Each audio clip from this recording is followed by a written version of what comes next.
ఈ నక్సల్బరీ ఉద్యమం ఎందుకు వ్యాపించింది?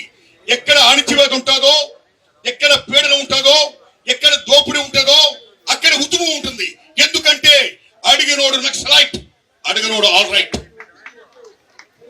కాబట్టి అలాంటి నక్సల్ ఉద్యమాన్ని మేము అణిచేస్తాం, మేము కాలు రాసేస్తాం, మేము చంపేస్తాం, మేము పీకేస్తాంటే హౌ ఇట్స్ పాసిబుల్?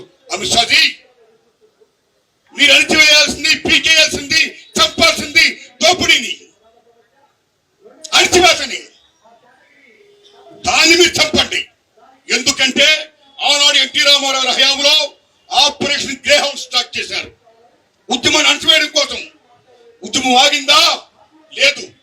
మళ్ళా భారత